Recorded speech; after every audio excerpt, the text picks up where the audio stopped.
Hello, everyone. Welcome back to our weekend series dedicated to price action based technical analysis. In this episode, we will be dissecting the GBPUSD market structure, where last week's trading session witnessed the retracement of the leg that broke the 1.25 level amidst a week dominated by US economic releases. Our previous trading setup offered fantastic opportunities as we capitalized on the bearish momentum, securing over 300 pips from multiple sell entries as price action dropped to test the 1.2500 zone.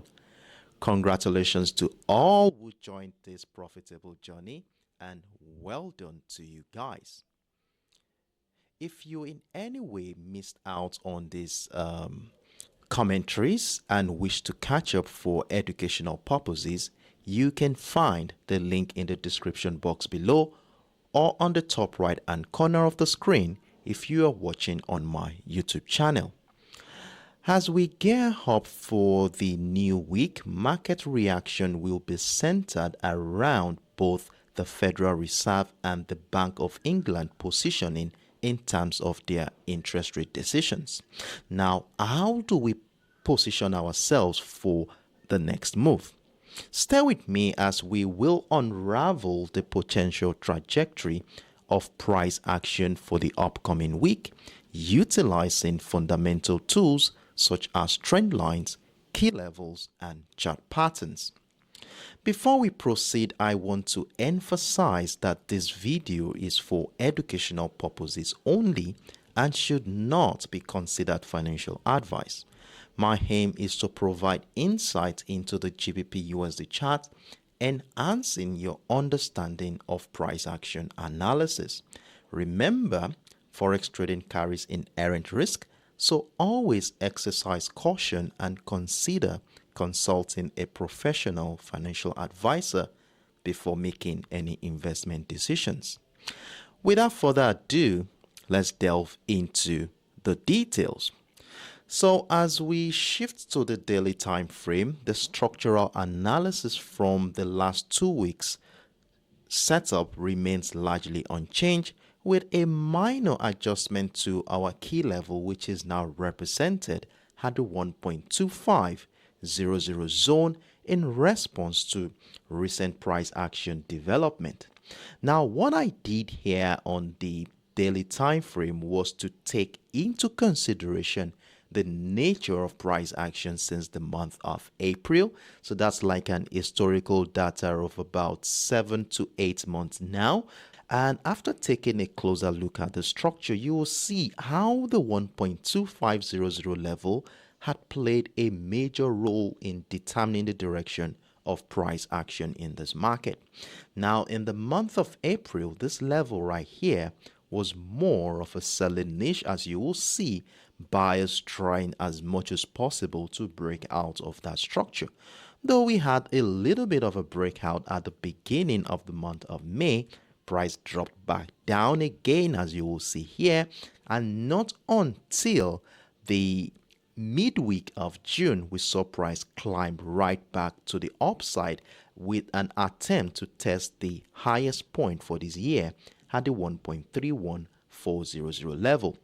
Now, since then, we saw a nosedive of price action. Price later dropped down the 1.25 again in the month of September, and we saw a little bit of a breakout here during the second to third week of the month of November.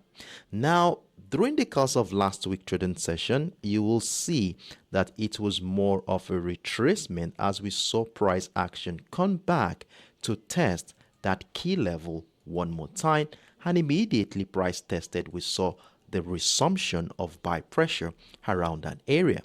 Now, with this little bit of information gathered here, you would agree with me that we are at a crucial juncture in this market. As you will see, price action just tested that level on the last trading day of last week. Now, with the way things are going right now, let me zoom into the current structure. The question going into the new week is, will this 1.25 area become a platform that will incite new highs in this market, where the continued presence of buy pressure at both this level may push price to break out of the 1.27300 level. However, in as much as the potentials of buying opportunities visible here, we cannot ignore the long-term perspective in this market, as you will see that since the month of July, price nosedive to the downside, and these all bullish expectations that started in the month of October may likely be a retracement of that impulsive move to incite a downtrend continuation. So we cannot ignore the potentials that price may drop below the 1.25 level to incite a downtrend scenario. And in fact, if we bring out our Fibonacci retracement tool and run it through the previous impulse leg, you will see that price action in the last couple of weeks is currently trading around our golden zone area between the 50 and the 61.8% of that impulse leg, to not ignore the potentials that sellers could still come in at this point in time. But I've been able to identify a simple setup we will be using on the lower time frame to guide our decisions for this week. Now, before we go into the details on the lower time frame, I would like us to take a quick review of the fundamental factors that may likely affect the market sentiment for this week. Now, for those of you who have been with me for a while now, you know that by monitoring the economic calendar, we can easily identify potential correlations between key economic releases and specific technical patterns on the chart, hereby giving us valuable information needed to position ourselves for the next move. Now, based on this asset we are looking at, we shall be focusing on high impactful event from both the United States and the United Kingdom economic dockets. Now, for this week, the first impactful event is coming in on Tuesday, December 12th, and that is the Claimant count change. Now, for those of you who don't know the importance or what the Claimant count change is, well, this is a UK economic indicator that measures the monthly change in the number of people claiming unemployment benefits. Now, later on that day, we are going to be experiencing the employment change, which is another labor data, which measures the net number of jobs added or lost during a specific period of time. Then we also have the higher low unemployment rate, which measures the percentage of the labor force that is unemployed and actively seeking employment. Now, later on Tuesday, we're also looking at the Consumer Price Index from the United States, which measures and, of course, examines the average change in prices paid by consumers for goods and services during the last month. Then fast forward to Wednesday, December 12th, which is the most anticipated day. The first one here is the Producer Price Index, which measures the average change over time in the selling prices received by domestic producers, excluding the volatile food and energy sector. Then we look forward to the most anticipated Fed interest rate decision, which is the outcome of the Federal Reserve's meeting, where they will be deciding whether to change or maintain the current interest rates. Then we also have some other events on that same day, which will be culminated by the FOMC press conference, which is a regular event where the Federal Reserve Chairman communicates the central bank's monetary policy decisions, economic outlooks, and answer questions from the media. Now, on Thursday, we will be anticipating the interest rate decision from the United States as well. Then we also have the Bank of England Asset Purchase Facility. Now, for those who don't know what that is, this is a program through which the Bank of England purchases financial assets, typically government bonds, to stimulate economic activities and achieve monetary policy objectives. Then later that day, we have the monetary policy report from the United Kingdom, a comprehensive assessment provided by the central bank to detailing the economic conditions, outlook, and the rationale behind their monetary policy decisions.